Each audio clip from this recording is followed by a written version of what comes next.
Hello, my name is Jeff Rolka. I want to thank you for checking out this video.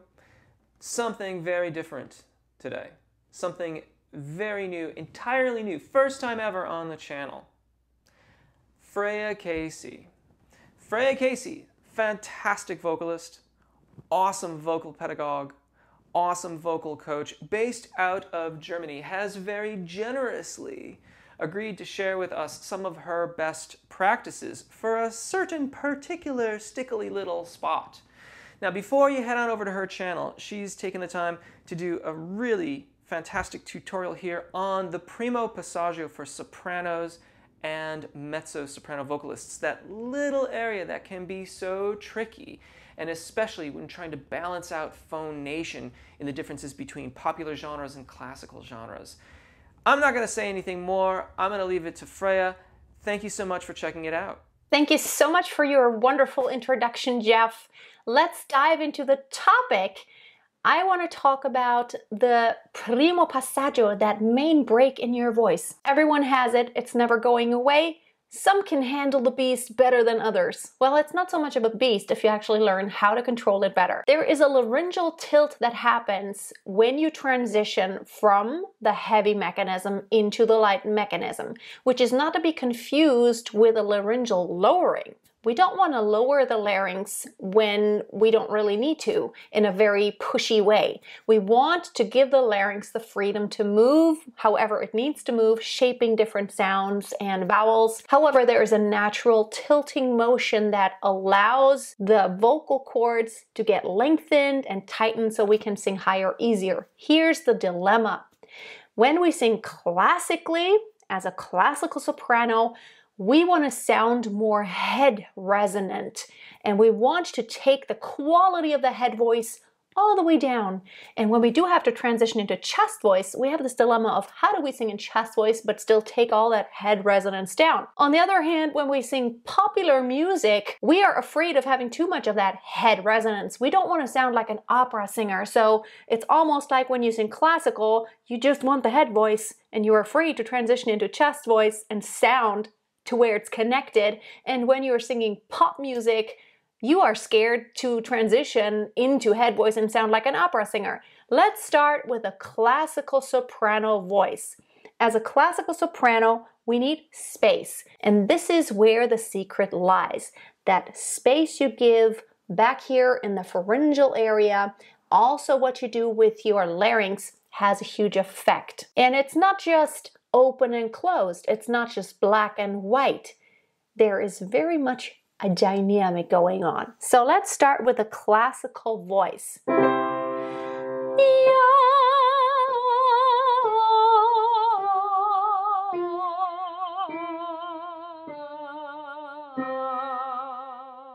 I've had to make a transition from head to chest. However, I wanted to keep that quality so that when I sing here, I still sound like a classical singer and not just like a pop singer. We don't want to make it too heavy. So what I do is I use the very slight untilting. I can feel there's a tilt if I were to sing it in chest voice.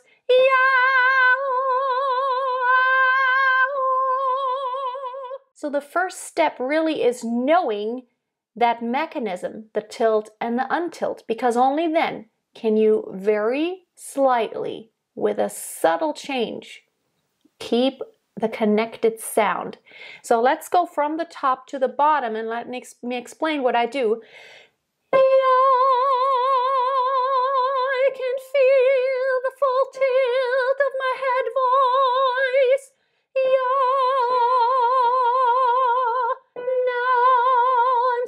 Tilted. Now I'm getting lower.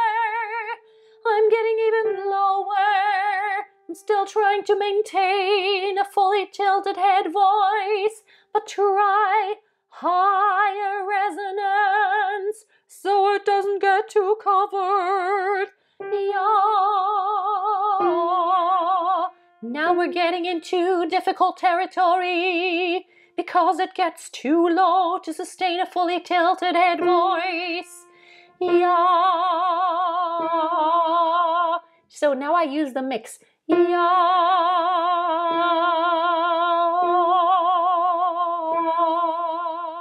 But I basically keep that same space. I keep the exact same space. I just have that slight tilt. So what you can do now is find where that pitch is for you. Where is the transition from which pitch to which pitch? You can have a choice. There's more than one pitch that's possible. But where is the lowest? You can take your fully tilted head voice to where it's sustainable and full. And where do you have to change to where you actually have to untilt and come more into the heavy mechanism so that your vocal cords can actually get shortened and thickened and actually produce that lower frequency? Where is that area that is the lowest? I could probably sing this in fully tilted head voice, but I don't have any grip anymore. If it gets any lower than that, it's like, ya. As soon as I try to just increase dynamics and just be a little bit more forte, I'm gonna slip into chest voice because I can't sustain that anymore. The cricothyroid muscles are just not having a grip anymore. We need the shortened, thickened vocal cords. And in order to get there, it is much easier to actually slowly untilt into the heavy mechanism. However, keeping the space is so important. So try it back and forth wherever your break is. Let's go up now, trying from the chest. Sometimes there are Mozart arias that do crazy things like ya. And it's like this jump of 1 octave, 2 octaves, and a minor third on top in the middle of the word. Crazy stuff. So you definitely need chest voice and then very high head voice in order to do that. Ya. You don't want to sound like a pop singer. Ya. You can't really sustain that volume and the brilliance. You need the bright overtones. That's why you have to keep a very, very wide space back here in your pharyngeal area. Ya. So that is just an example of where you would need things like that. And there are also arias that go quite low, that sit over your break. Devieni non tardar from Le Nozze di Figaro. Susanna sings this. This was my lead role at one time. Finché non splende in cielo torna face. This is a phrase that goes all the way down to an A3, which is crazy low for a soprano, a soubrette even, which has a bright voice. I am a soubrette and coloratura soprano. So in order to still have resonance, because you do need to sing over the orchestra, you need a huge wide pharyngeal space. Don't push your larynx down. There's this fine line between lowering here and just having this wide open space in the back. So that is for classical sopranos. Now let's talk about pop singing. It's the reverse problem. We want to sing in chest voice and not sound suddenly like a soprano. We want to have a consistent sound. So here we need to actually tame the opening. And while you don't want to have any less closed pharynx, I feel that it is not so much in the back. You have an opening, but not quite as widely lifted, because we need a more neutral sound. Neutral really meaning more like you're closer to your speaking voice. It just sounds more like you're telling a story very casually. It's not so artsy and artificial like classical music and sound. For example, in Meghan Trainor's All About That Bass, she goes into head voice. I'm bringing booty back. Go ahead and tell them skinny bitches that.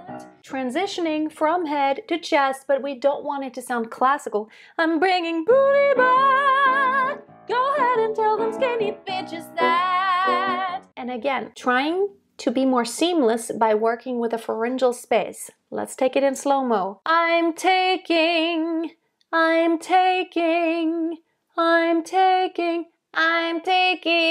little too flat. Now I'm not gonna have a good connection. I'm taking, I'm taking booty back. And then I really try to pay attention to not having that pharyngeal space like this, but having a more neutral shape. I'm bringing booty back. Go ahead and tell. Now in chest voice, but I don't have this huge space.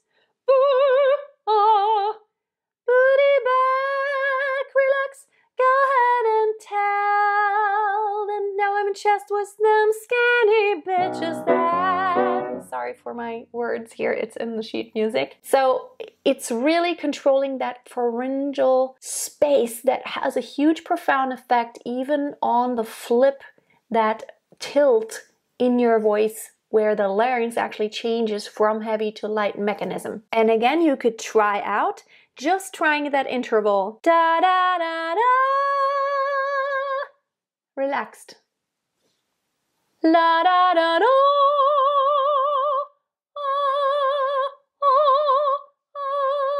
In the classical singing, the more you keep that space consistent, and in the pop singing, the more you keep the space consistent to where you don't do this right here, that huge cathedral top lift, but a little bit more relaxed. That doesn't mean it's nasal or closed, just a little bit more neutral. The less abrupt the break is actually going to play out. You can also do an exercise. You will see if you try to keep neutral, the break is very neutral also. La la la la la la la la la la la la la la la la versus la la la la la la la la la la la. So if I change the spacing a lot, this right here, the pharyngeal space, back here, soft palate and everything that comes behind there. If I change it too much, the break is also going to play out very harshly. If I try to keep the space a little bit more consistent and very smoothly make changes, the break is also going to play out more smoothly. Try it out, and I'm looking forward to also reading your comments. Thank you so much, Freya. That is fantastic. It is so helpful to be able to hear those examples and shown exactly how to navigate that particularly tricky area for sopranos and mezzos. Tenors and baritones, I hope you watched too. We can learn a lot as well just about navigating the various registration events. And if you want a little bit of that, you can head over to Freya's channel to check out the video that I did for her on this very subject of the registration event for the tenors and baritones. One of my very classic videos with exercises and whatnot. But Freya, thank you so much again. Mezzos, sopranos, I hope that you will head over to Freya Casey's channel. I've put a link in the description and I had it roll on the screen earlier in the video. I'm having it roll again here. Head over to Freya Casey's YouTube channel. Check out all of her fantastic videos. And thank you so much for watching. My name's Jeff. Take really good care of your voices. Enjoy singing, and hopefully we'll see you again. Bye.